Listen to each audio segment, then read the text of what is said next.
Ben Sirach le sage. Donc le chapitre 1, les 10 premiers versets, qui nous parle de la sagesse. Toute sagesse vient de Dieu et demeure auprès de lui pour toujours. La racine de la sagesse, qu'on a eu la révélation, et cette subtilité qu'on a eu la connaissance. Il n'y a qu'un seul être sage et redoutable, c'est celui qui siège sur son trône. Ça veut dire que nous sommes sortis d'un Dieu sage. Si nous sommes sortis d'un Dieu sage, Saint Thomas d'Aquin a une phrase célèbre, exitus reditus, nous sommes sortis de Dieu, nous retournons à Dieu. Si nous sommes sortis des mains d'un Dieu sage, cela veut dire que nous retournons en Dieu qui est sage.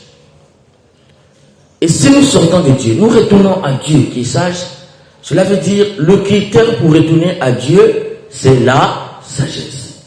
Ne peut retourner à Dieu qu'un homme ou une femme sage. La vraie question, c'est à quel moment on devient sage? À quel âge on devient sage? Est-ce que la sagesse, c'est lorsqu'on atteint l'âge de la vieillesse? Est-ce que la sagesse, c'est les cheveux blancs? Est-ce que la sagesse, c'est être riche en ans? C'est-à-dire que être rassasié des années. C'est quoi la sagesse?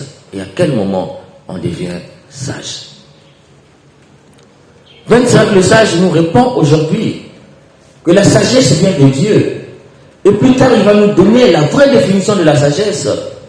La sagesse, c'est la crainte de Dieu. Un sage qui craint Dieu.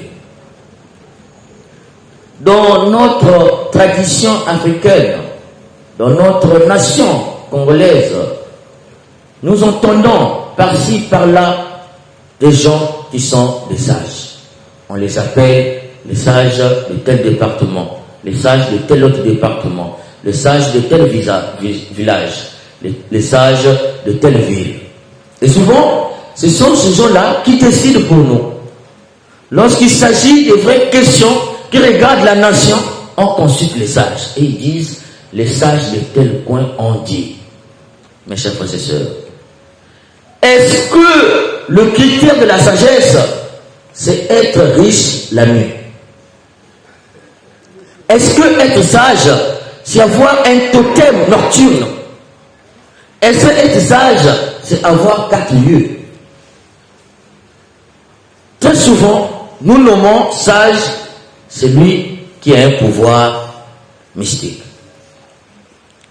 Et même si on ne le nomme pas sage, il nous arrache ce critère de sagesse et il décide en notre nom.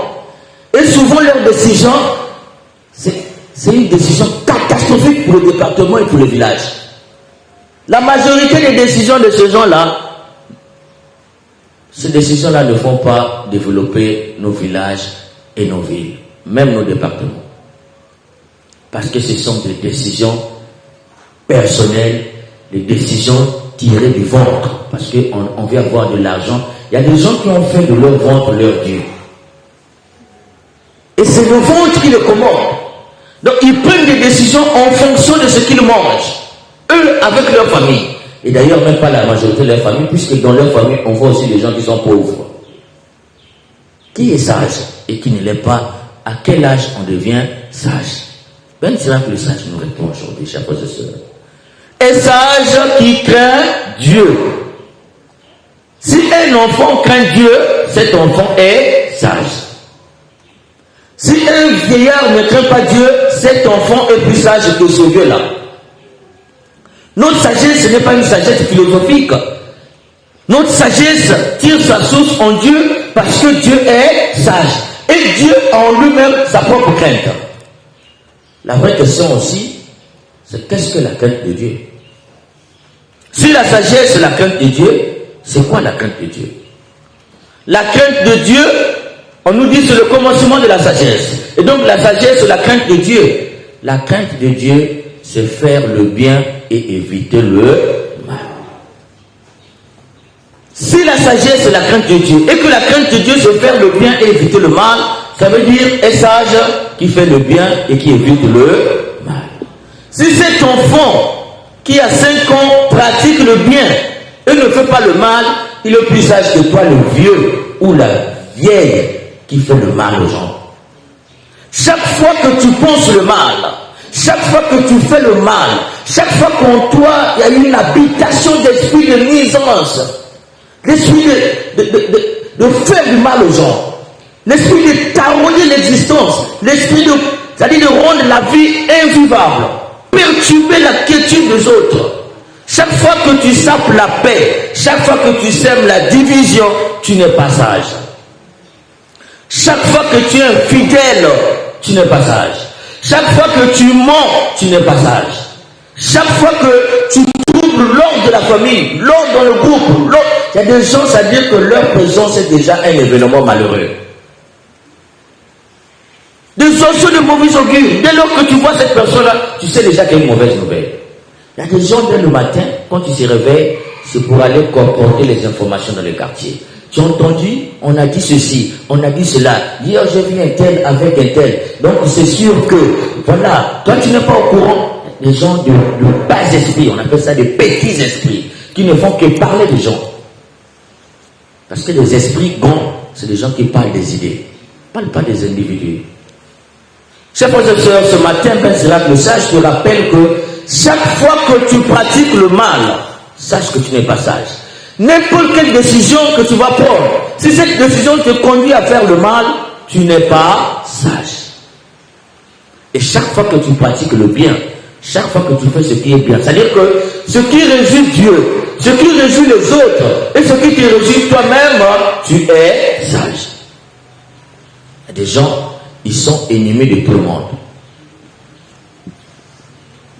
On ne peut que te prendre comme ennemi. Donc tout le monde, chaque relation, c'est toi, la personne mauvaise. Mais comme dit un proverbe, la personne ne se révèle jamais à toi au dernier jour. La personne a toujours été la même personne dès le début de votre relation. C'est toi qui étais aveugle et qui ne savais pas qui était cette personne. Si vers la fin de la relation, tu découvres un homme mauvais qui t'a pris dans le quartier, qui te disait chérie, dulcinée, ma douce, ma coquette, je t'aime. Et quand tu l'amènes dans ta maison, il t'amène dans ta maison, il devient mauvais, méchant, au point de te cogner chaque fois, de te faire dormir la famille, de t'insulter à chaque fois. Il était déjà comme ça dès le premier jour qu'il t'a rencontré. C'est toi qui ne le savais pas. Et cet homme-là, il était mauvais, il n'est pas sage. Et la sagesse aussi, ça nous invite au discernement. Quelqu'un qui est sage discerne bien pour prendre de bonnes décisions. Parce qu'on dit, ton agaton et pequena ousia. Ça veut dire quoi? L'être suit la réalité du bien. Chaque fois que tu pratiques le bien, tu deviens le bien. Et dès lors que tout ton corps devient le bien, n'importe quelle décision tu vas prendre, ça sera toujours dans la direction du bien.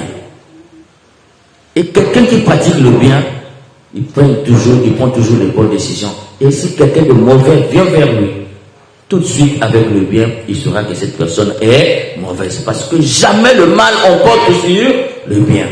Et donc pour finir, chers frères et sœurs, je vous prends l'exemple de deux insectes. Bon, disons un insecte avec l'homme. Vous voyez, il y a des insectes qui piquent l'homme. Hein? On les appelle comment déjà? Les crabes, tout ça. Mais il y a une sorte d'insecte là qui sécrète un peu une sorte de poison. Hein? Les sangsues et autres. Leur nature, c'est quoi? C'est faire le mal. Dès lors que tu piques, hein, ces insectes là te piquent, ça te cause du tort. Ça, c'est leur nature. On prend encore le couteau. Quelle est la nature du couteau? C'est couper. Le couteau n'a pas d'autre fonction que couper. Quelle est la fonction de l'homme? C'est faire le bien. Chaque fois que tu pratiques le mal, tu contredis ta nature de l'homme. Parce que si le couteau a sa fonction, l'unique fonction couper, notre fonction comme être humain, c'est être sage, craindre Dieu et quand Dieu se faire le bien. Et je fais un rêve que nous tous ici, nous sommes des acteurs du bien et nous allons faire le bien, pratiquer le bien dans notre église, dans nos mouvements, dans notre quartier. Nous n'allons pas changer parce que des gens ne pratiquent pas le bien et devenir comme eux. Nous allons rester dans cette téléologie qui nous ramène à Dieu, c'est-à-dire que ce chemin que Dieu a tracé pour nous, pour retourner à lui en pratiquant le bien.